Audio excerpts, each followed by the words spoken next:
We caught up with this city employee on his 13th day in a row working to clear Reno streets.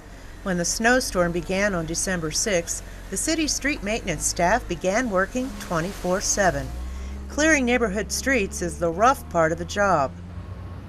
Once we get through the priority 1, 2s, and 3s, for us, that's when the real hard part of the job starts. The roads in the residential areas, of course, the residents want to see them plowed, and we like to get to them too. But they've been driven on so much and get packed down really, really hard. In fact, here they like to call it Sierra cement. They keep driving on it and driving on it, and the freeze thaw just makes it really hard, and then it bonds through the street. So when the plow drivers go down the street and they try to plow that, they don't actually get the ice moved because it's bonded to the street. So basically it becomes a sanding operation, and those few hours a day when it slushes up and it loosens up, we're able to get that amount off, but generally not all the way down to the pavement until we've been to those streets 3 or 4 times. The crews got a little help on this day as the sun and warmer temperature made it a little easier to get the white stuff up. But it still takes a lot longer to clear neighborhood streets. One of the issues that you run into in the residential streets is for a mile of residential street takes about the same amount of time as 3 miles or 4 miles of the priority 1, 2, or 3, just because of the amount of ice and the amount of obstacles that you have in those areas. So it takes a lot longer to do residentials than it does to clear a wide open road where you have snow storage.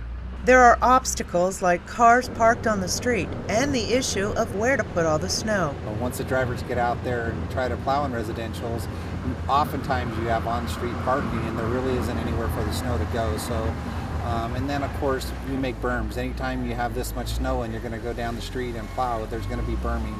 And so the drivers try to do the best they can to make that minimal, but in order to get the snow off, there's going to be berms left behind. The street maintenance crews are hopeful residents will help them out by keeping a safe distance from the plows and driving slowly. Daryl reminds us that there is a plan in place when the snow falls. The crews work different areas of the city and always clear the main streets first. Our priorities every time it snows are going to be our priority 1s and 2 streets, and to go out there and make sure that we have the main thoroughfares cleared. So if there's an issue with an emergency situation, those vehicles can get there. Also, it allows people, once they get out of the residentials, a clear path to go to stores or hospitals or wherever they need to go. And then we get into the 2 routes, which are very high traffic roads as well, just not quite as high traffic as our number 1s. They're still emergency routes, and we get into those and get those cleared. And then of course we go into school zones after that.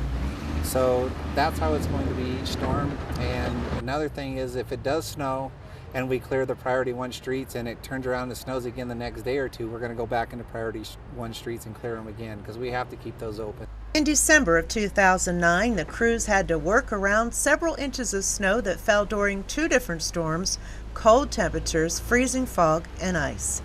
For more information on the City of Reno's snow removal plan, you can go to cityofreno.com.